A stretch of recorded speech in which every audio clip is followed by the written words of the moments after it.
He's taunting you. He's mocking you. You don't rise to it. But honestly, it wounds you a little. You thought he was better than that. You thought, in fact, that he was perfect. This is disappointing. You lack. That's what he said. Clearly all evidence to the contrary.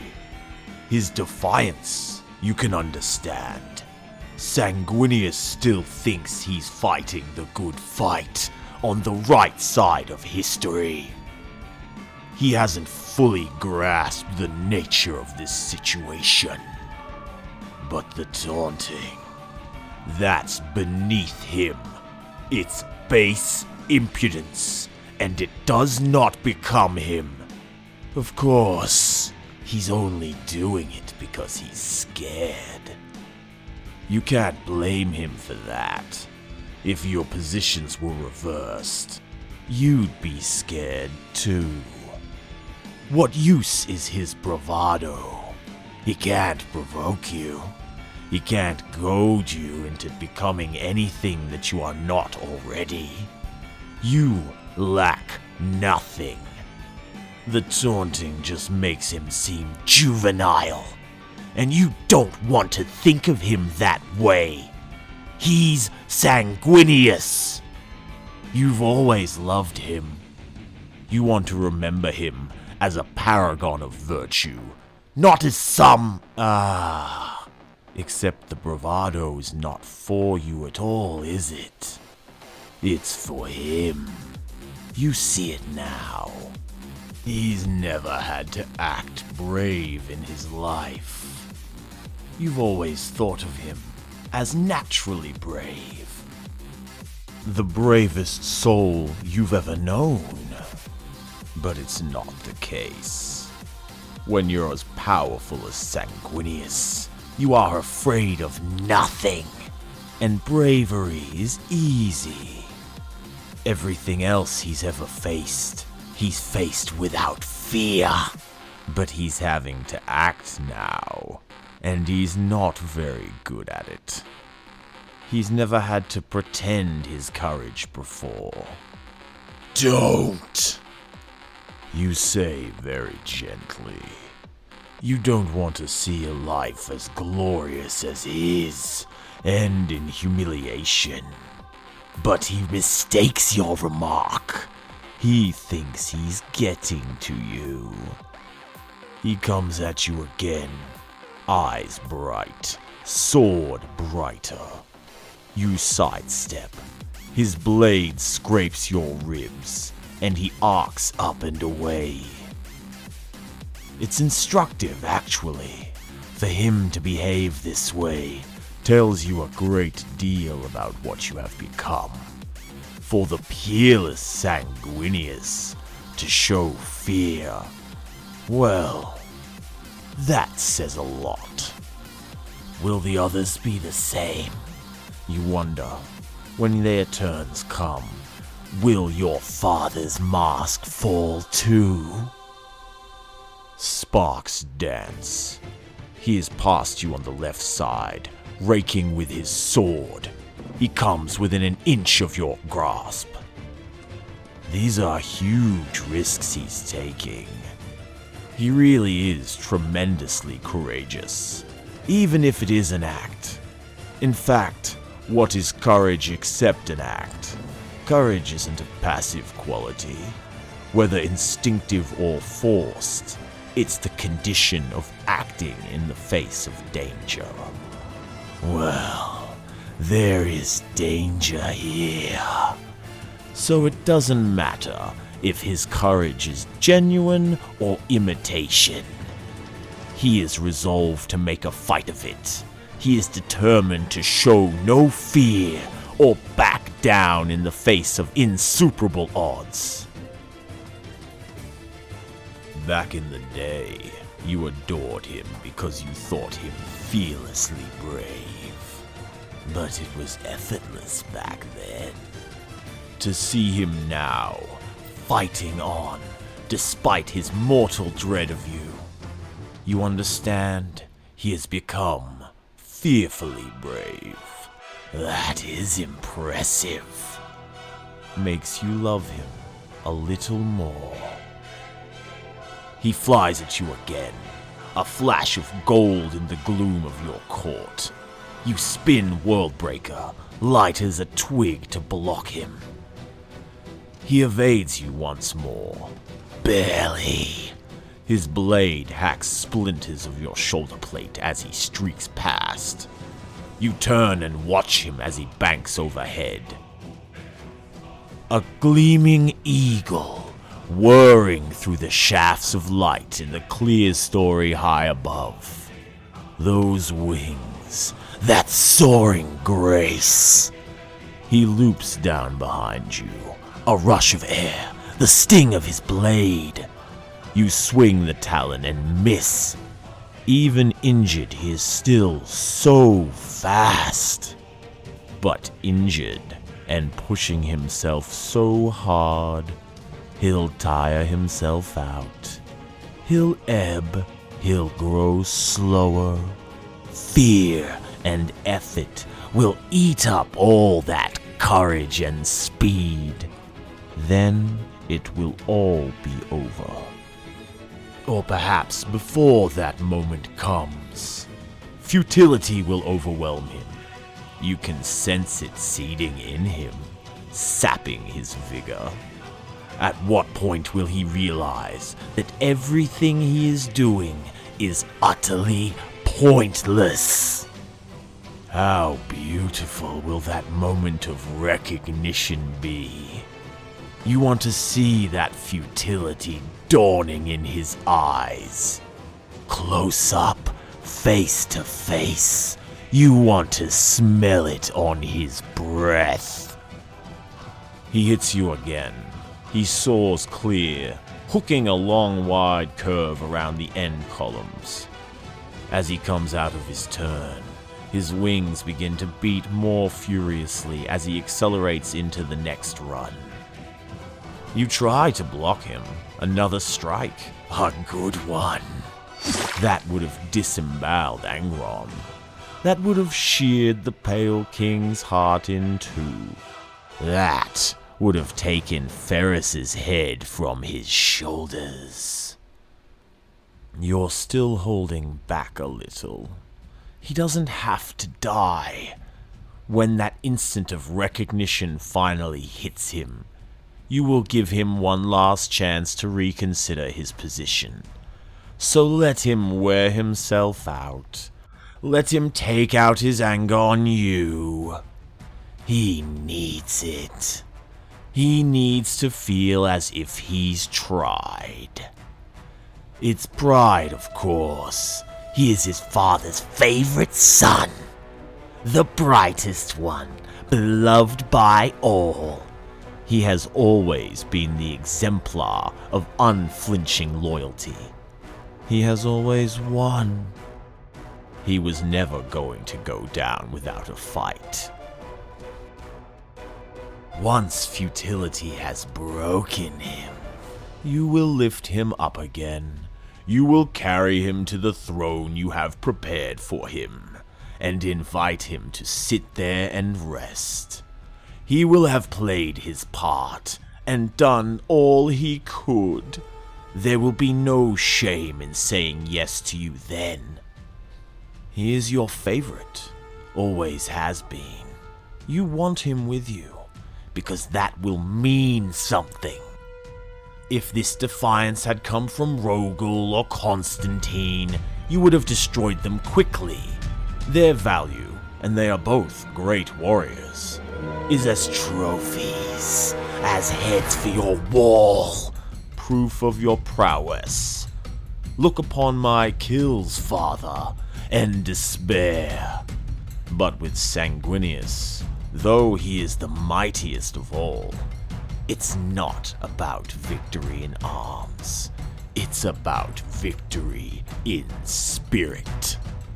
To break him, to bend him to your will, now that's a triumph. The embodiment of imperial loyalty cowed at your feet, feeding from your hand, pledging his devotion. Look upon that! It won't be easy. If it was easy, it would be worthless. You've tried before, several times. The wily Erebus, apostle of filth and lies, attempted it on your behalf on Cygnus Prime, and failed. It was always going to be a slow erosion. He strikes you again, and then again. You can actually taste his fear, an angel's terror, so very sweet. He is, you believe, finally beginning to understand. That's the source of his fear. This fear that's so new and unfamiliar to him. It is not fear of you, per se. Not of your numinous power. Not even that you are Horus Lupercal, War Master! A being no sane creature could want to face in battle, or hope to vanquish. It is fear of the unknown. Sanguinius, poor Sanguinius, even at this bitter end, still sees things framed by imperial thinking. Dark against light, Imperium against traitor, father against son. It's pernicious, it's wrong-headed, it's a view of cosmic reality that is utterly unsupportable. Sanguinius, like too many millions of others in the Imperial fold, is grievously conditioned in his mode of understanding. He is as good as brainwashed. He sees himself as the last good man standing, the last loyal son, the last bastion of noble valor, fighting to the death in his father's name, refusing to submit. That's why you love him. It is painfully heroic. It is the quintessence of what he is. But he's starting to perceive the realigned truths of the universe. He's beginning to understand that everything he knows about man and gods, about heroes and chaos, is a lie. That dawning comprehension is terrifying him. While he was fighting his way through the ship to reach you, the material world underwent an ontological shift. True power replaced false ideologies. True majesty replaced debased glory. You are not evil, and that which you stand for is not evil. There is no evil. There is no darkness. There is only everything, conjoined and suffused by the warp, which you channel through your soul. Every value Sanguinius was raised to believe in is undone, or shown as dishonest. The only blight in the cosmos is the fading stench of your father's tyrannical diktat that he, and he alone, was fit to determine the future. Sanguinius will burn himself out. The scales will fall from his eyes. He will blink in belated apperception at a new configuration of reality, in which the false promises and selfish desires of your father are exposed as the venality they always were. He will see, at the very last, the way things truly are. An epistemological revelation. Weeping in joy, he will beg you for forgiveness, and you will, in your infinite mercy, grant it to him. It will be the greatest moment of his life, and the sweetest victory of yours. Then your father will see you both, and he will see that everything he is and was is nothing. The vain dreams of a prideful, arrogant man who has failed in every possible way. Sanguinius strikes you again. You snap at him with your talon. He soars away, but the end is near. He's getting tired. Behold, caught between the pincer of your claws, a single white feather.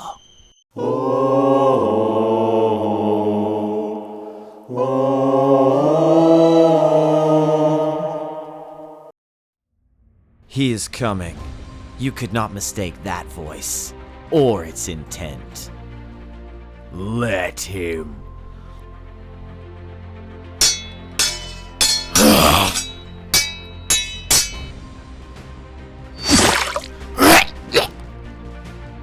Stay down.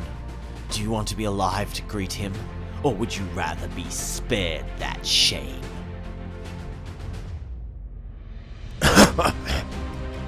Stay down, brother.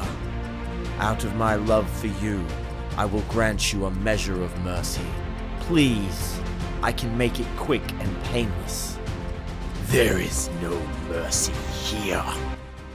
It wasn't supposed to end like this. You on your knees, eviscerated, gasping for breath. Him standing over you, so noble and just. His sword raised in both hands, ready to strike. Sanguinius looks down at you, over his raised shoulder. A fractional pause, space enough for a last chance. You see the pity in his gaze, the sorrow, the longing. He's still hoping for a different answer. He won't get one. You can see his disbelief. You can see him thinking, it wasn't supposed to end like this. Time's up. The pause ends. He brings the sword down. He's so fast, you don't even see it coming. The perfect execution stroke. The most precise, most merciful, most important sword stroke he will ever deliver. But it will not land. Wordbreaker's haft stops in Carmine, dead. The jarring shock travels back through the blade, through his arms and through him. It jolts him backwards, even as the sparks of contact are still dancing. Astonishment blinks in his eyes. He swings again, a hastier blow, his arms like lead from the trauma of the blocking impact. Your talon fends the blade away. Now he tries a lancing thrust, fueled by mounting desperation. You catch his sword against the head of your maul and flick the blow aside. That look on his face. It's gratifying. He can't believe you're on your feet. He can't understand why your wounds aren't slowing you down. He can't comprehend where your fluid speed is suddenly coming from. It was always there. You're just not holding back anymore. You let him come at you, blow after blow, each one a death stroke, each one an exemplar of the swordsman's art. Even in despair, his talent doesn't abandon him. None of them work. You back them away as they come, with maul, then talon, then maul again. You want to give him a moment to let the despair really sink in. It wasn't supposed to end like this. That's what he thought. Well, it was never going to. You relished the challenge, but the contest is over. You can see he understands this. Besides, he has demonstrated that he isn't going to change his mind either. He won't bend to your will. You thought he might, but he won't. Such a pity, such a waste, and so ungrateful! You offered him everything. Everything! He spurned you. He declined your gift. Graceless, thankless wretch! No one does that to you! Neither of you is playing anymore. You don't think he ever was. Not really. Not the way you were. But there was still a sense of restraint, as though his abiding belief in you was pulling his blows, in the hope that you might repent. Whatever may have been the case, he's not playing now. He's bent on killing you for real. He wants to kill you more than he wants to save himself. He is attacking, not defending. It appears he still thinks he's invincible. He's not. He's nothing like invincible, and nowhere near invulnerable, as he is about to discover. The prophecy stands. The dreams were real. Your favorite brother should have heeded them. Fate is ordained, and it demands payment. Everyone pays Sanguinius. Some in a moment, some for the rest of their lives. There are no loopholes, no exceptions. He thought he'd found a subclause in the logic of fate's contract that would allow him to live. The dreams told him plainly that he would die the day he faced you. But he convinced himself that this did not count as a day. It couldn't be a day, for time had ground to a halt, and thus the prophecy could not be fulfilled. This casuistry has worked for him before. He has used it to deny fate several times, perhaps more times than any other son. He thinks he can do it again. Well, fate has grown tired of his provocations. It is no longer charmed by his constant clever escapes and dialectic evasions. And so are you. There is no intellectual technicality to exploit here. Sanguinius is naive if he thinks fate works that way, especially at this macrocosmic level. This is the day. The final day. Days, like brothers, come in different types with different qualities. They do not all have to work together and run in series. Seriatim. A day can be alone and singular. This is your day. You have decreed its dimensions and its duration. It is a single day of days, endless and eternal, and nothing can outlast it, no matter how hard it tries. Here he comes, in carmine gleaming. He still thinks he's going to win. You dodge the blade. You swing Worldbreaker. He evades, but you hadn't intended for the maul to hit him anyway. The swing was just to scare him into the air. He takes flight, white wings wide, a flash of gold to encircle you and strike you down from above. He trusts in his one advantage, the ability to fly, and turn a two-dimensional fight into a three-dimensional assault. But what are his 3 dimensions compared to the multitude you command? He soars above you, a vertical ascent. You reach along the 8th angle of space and grab. Your talon closes around his trailing ankle. His climb arrests with a brutal jolt. For a second, he is anchored in the air. You bring him down hard, swinging him by the leg like a hammer into the deck.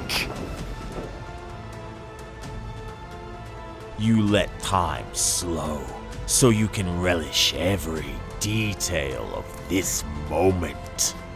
Watch. His wings brushed up against his arms as the wind pushes them forward. The slow swirl of his hair around his face. The tiny, jagging cracks on his golden shin guard as it splinters beneath the scissoring talon. The feathers torn loose by the shearing wing load, floating end over end in the air as he leaves them behind. The O of his mouth, the clutching left hand, the shock in his eyes as they slowly stretch wide. Dilation of his pupils, the impact. The fragmentation of the deck plates under his shoulders, head, and back. The sick bone crack of his right wing as it is crushed between his body and the floor. And Carmine, jarring from his right hand, the ripple of concussion that travels through his body as it makes contact with the deck. The strained rictus of his features as he absorbs the blow. The furrowed squeeze of his clamping eyes. The angled trajectory of a shorn deck bolt, punched clear of the deforming plates. The compression of golden war gear as it flexes and ruptures along multiple joints and seals. The almost drunken wobble of his head as it rebounds from the deck and oscillates with the transmitted whiplash. The sudden slackening of his facial muscles. The blanking loss of expression as he blacks out. The unflattering ripple of his softened cheeks. The sword and Carmine falling slowly, pommel first, striking the deck beside him. Bouncing, striking again, each bounce sending a shivering undulation along the up-angled blade. The clatter as it comes to rest. The languid up-angled spray of blood from his mouth and nostrils. The gleaming droplets in the air. The individual splashes as they fall back to dapple his face and throat. The slow sideways loll of his head to the cushion of his tangled hair. A leak of blood from between his parted lips. The stillness. You gaze down at him. He lies on his back, full length in a crater of deck plates. One wing spread wide, the other folded and pinned under him, his arms draped open, his hair a golden halo behind his head. One leg bent like a dancer's. You are still holding his other leg, like a half to wield him by. You let go of his ankle. The leg falls, heavy and straight. No more flying. You step back. Your heart is racing. The satisfaction was exhilarating. You weigh Worldbreaker in your hand, ready and waiting. How long will it take him? A minute? 2? No, less. His eyes blink open. He doesn't realize where he is for a moment. He doesn't know what's going on. The impact has knocked all sense from him, and he'll register the pain before anything else. That wing is broken. Ribs, too. The ankle you swung him by. Pain will be flooding him as he wakes. You see him wince. A convulsion of his chest. His face screwing up in a grimace. He chokes, coughs blood, and dribbles off his lips. Is he done? Surely he's done. Nobody could... You give him some credit grudgingly. He's not giving up. He tries to roll onto his side, but the grinding pain of the broken wing stops him. He flops back. He rolls the other way. He tries to rise. He makes it onto his hands and knees. He gropes for his fallen sword. It's just out of reach, along with most of his broken hopes and the memories that were smashed out of him. Go on, get up. Let's see if he can. Hunched over, broken wing dragging like a limp ermine cloak behind him, he crawls. He makes no sound, not one whimper or groan of pain. That's impressive. You balance Worldbreaker, ready. He's found the sword. He clutches it tightly by the grip, breathing hard, and uses it, tip down, as a support as he drags himself upright. And he's up. He's standing, though awkwardly, keeping his weight off that shattered ankle. He's panting like a dog, chest heaving. He wipes the blood from his mouth. For a second, you want to offer him the chance to submit. He extended you the same courtesy, so it only seems fair. But this is your court, and you decide what's fair. This is your house. You are a man of your word, and you told him there would be no mercy. So, there will be no mercy. He turns to look at you. You are already descending on him, bringing them all down. Somehow he avoids it. Worldbreaker kills another section of the deck. He's swinging M. Carmine at your head. The Talon parries it. Sparks fly. You sweep Worldbreaker at him, but he deflects it with a crossbody slash. You lunge to seize him by the throat. He evades the snapping Talon and thrusts his blade around your guard. You knock it away before it bites. He's got a little left. A little strength. A little speed. More than you expected. He deserves his fame. You exchange blows, trading 4 in rapid succession. Each one parried or hooked aside. Oh, he's good. Even now, still trying, death has brought out the best in him. Maybe despite everything, he still thinks he's invincible. You will disabuse him of that notion. You slam your lethal claws around him to crush him. He isn't there. He slipped aside, a flash of gold as fast as a sunbeam, evading you with the speed of light. But you move at the speed of darkness. You catch him on the backswing, your talons shearing locks of his hair and snapping his head sideways. Worldbreaker does the rest. It hits him just above the hip, folds him double, and hurls him across the court like a doll. He flies. One last time. His spinning body strikes the ornate prayer screen of your private chapel. The fretwork, carved from solid diorite without any trace of tool marks, smashes as he goes through it. Small splinters of stone clatter to the deck. You follow him. You walk over to the side chapel slowly.